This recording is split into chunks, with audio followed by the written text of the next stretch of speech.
దయ్యాలకు దడవనివాడు. నాగన్నకు చిన్నతనంలోనే తల్లి తండ్రి పోయారు. వాడు 20 ఏళ్ల వయసు వాడయ్యే వరకు గ్రామంలోని మోతుబరి రైతుల ఇళ్లలో పాలేరుగా పనిచేస్తూ పొట్ట నింపుకున్నాడు. వాడు సహజంగా మంచి తెలివైన వాడు కావడంతో వ్యవసాయ పనుల్లో నేర్పరి అని పేరు సంపాదించాడు. నాగన్న ఇక తను పెళ్లాడి ఒక ఇంటివాడు కావాలి అనుకున్నాడు. కానీ వాడికి పిల్లనిచ్చేందుకు ఎవరూ ఇష్టపడలేదు. నువ్వు చూడబోతే పాలేరువి, నీ యజమాని ఇంటి పనిపాటుల్లో రాత్రింబవళ్ళు ఒళ్ళు హోనం చేసుకుంటావు. నీకు పిల్లనిస్తే మా పిల్ల ఆలనా పాలనా అయినా చూసేందుకు నీకు తీరుబాటు ఉంటుందా? నువ్వు పాలేరు పని మానేసి ఎవరి పొలమైనా కౌలుకు తీసుకునేటట్లయితే మా పిల్లని ఇస్తాం అన్నారు ఒకరిద్దరు.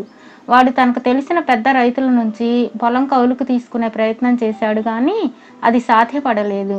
దానితో వాడికి తను పుట్టి పెరిగిన గ్రామం మీద, తన బ్రతుకు తీరువు మీద ఏవగింపు కలిగింది. నాగన్న ఒకనాటి ఉదయం గ్రామం వదిలి 3 రోజుల పాటు అడవిదారిన ప్రయాణం చేసి 4వ నాటి ఉదయానికి మరొక గ్రామం చేరాడు. ఆ గ్రామానికి 4 పక్కల పచ్చని పంట పొలాలు ఉన్నాయి. అయితే నాగన్న గ్రామంలోకి పోతున్న దారి పక్కన పంట పొలాల మధ్యలో ఒక పెద్ద బీడు, పాడుపడిన బావి వాడికి కనపడ్డాయి. నాగన్న ఆశగా ఆ బీడు పొలం కేసి చూస్తూ, ఇది నాకు కౌలుకిస్తే బంగారం పండించగలననుకొని దారిని పోతున్న ఒక మనిషిని ఆపి, ఆ బీడు ఎవరిది అని అడిగాడు.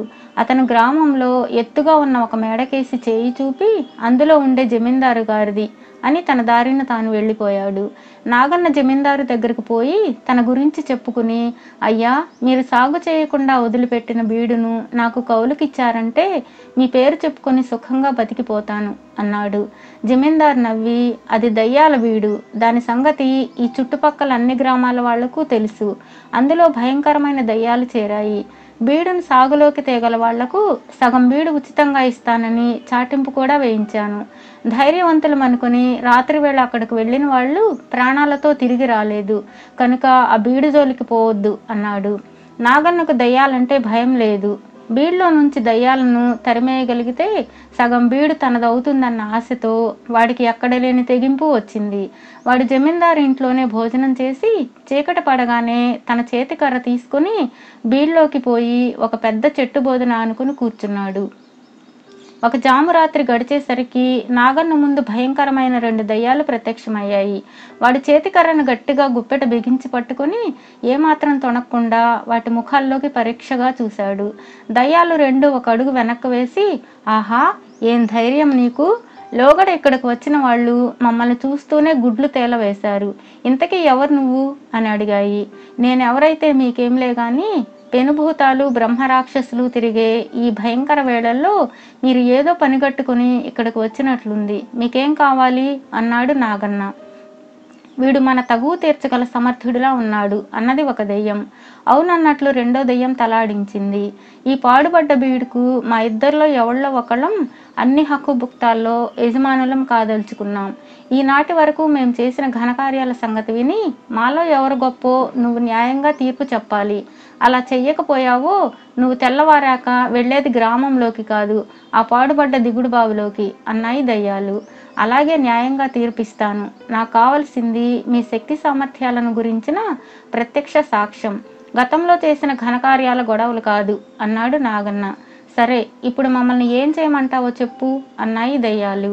నాగన్న తన చేతికర్రతో ఒక దయ్యం భుజం మీద చిన్నగా కొట్టి, నువ్వు ఈ బీడు మధ్య ఒక చక్కటి అందమైన ఇల్లు కట్టాలి. ఆ పని అర్ధరాత్రిలోగా పూర్తి కావాలి అన్నాడు. ఓ, అదెంత పని అంటూ దయ్యం వెళ్ళిపోయింది. నాగన్న ఈసారి రెండో దయ్యం నడుం మీద తన చేతికర్రతో చిన్నగా పొడిచి, నీ తోటి దయ్యం ఇల్లు కట్టడం పూర్తి చేయగానే నువ్వు దాని చుట్టూ ప్రహరీ ఏర్పాటు చేసి లోపల కూరపాదులు, పూల చెట్లు నాటాలి. ఈ పని తొలికోడి కూసే లోపల పూర్తి చేయాలి అన్నాడు. ఇదొక లెక్క ఏంటి నాకు అంటూ రెండో దయ్యం కూడా వెళ్ళిపోయింది.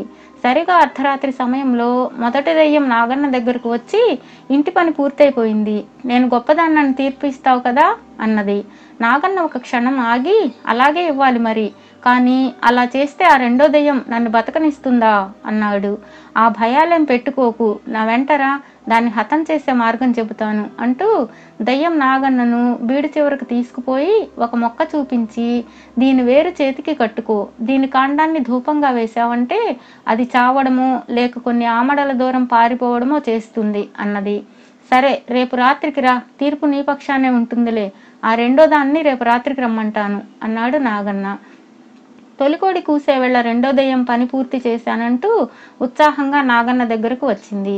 నాగన్న దాన్ని మెచ్చుకొని తీర్పు దాని పక్షానే ఉంటుందని చెప్పి, మొదటి దెయ్యం తనకేమన్నా హాని చేస్తుందేమో అన్నాడు. దయ్యం అతన్ని భయపడవద్దని బీడిలో మరొక చివరకు తీసుకుపోయి అక్కడ నేల మీద పాగుతున్న ఒక తీగ మొక్కను చూపి, దీని వేరుని చేతికి కట్టుకో, ఆ దయ్యం నీ దగ్గరకు రాగానే దీని ఆకుల్ని నిప్పులో వెయ్యి, ఆ పొగకు అది చావడమో కారడువులు పట్టిపోవడమో చేస్తుంది అన్నది. నాగన్న మొక్క వేరు ఆకులు తీసుకుని దుస్తుల్లో దాచి మొదటి దయ్యానికి చెప్పినట్లే దాన్ని మర్నాటి రాత్రికి రమ్మన్నాడు. తర్వాత జమీందారు దగ్గరికి పోయి జరిగిందంతా చెప్పాడు. నాగన్న దయ్యాల బీడులోంచి అసలు ప్రాణాలతో తిరిగి రావడమే జమీందారుకు ఆశ్చర్యాన్ని ఆనందాన్ని కలిగించింది. నాగన్న దయ్యాలు చెప్పిన వేళ్లను ముంజేతికి కట్టుకుని చీకటి పడగానే ఒక కుంపట తీసుకుని దయ్యాల బీడులోనికి వెళ్ళి చలికాగుతూ కూర్చున్నాడు. జాము రాత్రి గడిచేసరికి దయ్యాలు రెండు ఏమిటి నీ తీర్పు అంటూ నాగన్న దగ్గరకు వచ్చాయి.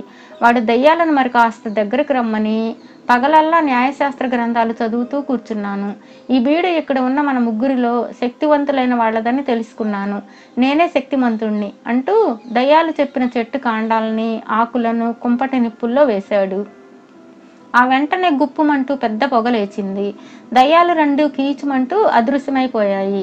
జమీందారు నాగన్న ధైర్యాన్ని మెచ్చుకొని వాడికి బీడిలో సగం దానం ఇచ్చాడు. నాగన్న దయ్యాలు కట్టిన ఇంట్లో ఉంటూ వ్యవసాయం ప్రారంభించి కొన్నాళ్ల తర్వాత తగిన పిల్లని పెళ్లాడి చాలా సుఖంగా జీవించాడు.